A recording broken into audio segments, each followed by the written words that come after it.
I'm a 28-year-old woman who just achieved a major life goal. I bought my first home. After years of saving and budgeting, I finally managed to get a cozy, small house in a nice neighborhood. It wasn't anything fancy, but it was perfect for me, a space I could call my own. It felt like the biggest accomplishment of my life, and I was so proud. My parents were thrilled when I told them. They offered to help with some light renovations, which I thought was really sweet of them. It seemed like a nice way to celebrate this new chapter, and they insisted it was just their way of supporting me. I agreed, thinking it would just be some minor painting or maybe a bit of landscaping. They were excited though, and the renovations quickly turned into regular visits. At first, it felt nice to have them around, but their helpful visits started getting a little too frequent. They'd drop by unannounced, and each time, they'd bring a new friend or a distant relative to see the progress on the house. I thought it was just a bit over the top, but I brushed it off as them being proud of my achievement. They've always loved showing off family accomplishments, especially since my younger sister, Jenna, is kind of the golden child in the family. Jenna is 3 years younger than me and has always been the center of my parents' attention. Growing up, they'd bend over backward for her, giving her everything she wanted. I love my sister, but it was no secret that she got a lot more than I did. If she wanted something,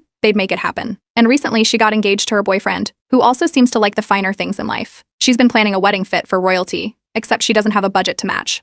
One day, I overheard my parents talking about how expensive Jenna's wedding was turning out to be. They sounded stressed, going on about how the cost kept ballooning. I didn't pay much attention at the time. It made sense they'd want to make her day special, but it was clear they were feeling the pressure. Then things started getting strange. Out of the blue, my parents began asking me questions about my house's value and how much I still owed on my mortgage. They even asked if I'd ever thought about refinancing. I thought it was odd, but I didn't think too much of it. They've never been interested in my finances before, so I assumed they were just curious. A week later, they invited me over for a family dinner. They even insisted I bring along my mortgage and property documents just in case something happened. It was supposedly for safety reasons, but it felt unnecessary. Still, I didn't want to cause any trouble, so I agreed. Looking back, I should have been more suspicious. Around this time, I started hearing rumors from my neighbors. They'd casually mentioned seeing a house just like mine listed online. I was confused, but I shrugged it off as a coincidence. Then, a friend sent me a link to a real estate listing, my house, complete with photos of the interior. The pictures were from the renovations my parents had been helping with. My house was listed for sale, and I had no idea how or why. In shock, I confronted my parents. They immediately acted clueless, claiming they had no idea what I was talking about. They brushed it off, saying it must be some kind of mistake. Their dismissive tone threw me off.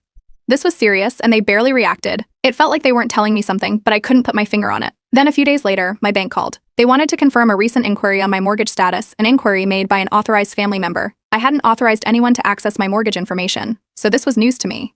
I felt a wave of panic and confusion. Who else could have tried to access my account? The pieces were starting to come together, but I was still hoping it was some big misunderstanding. The final blow came when a real estate agent knocked on my door, ready to give a tour of the property. That's when it hit me. My house was, without a doubt, on the market. And not only that, but my own family was behind it.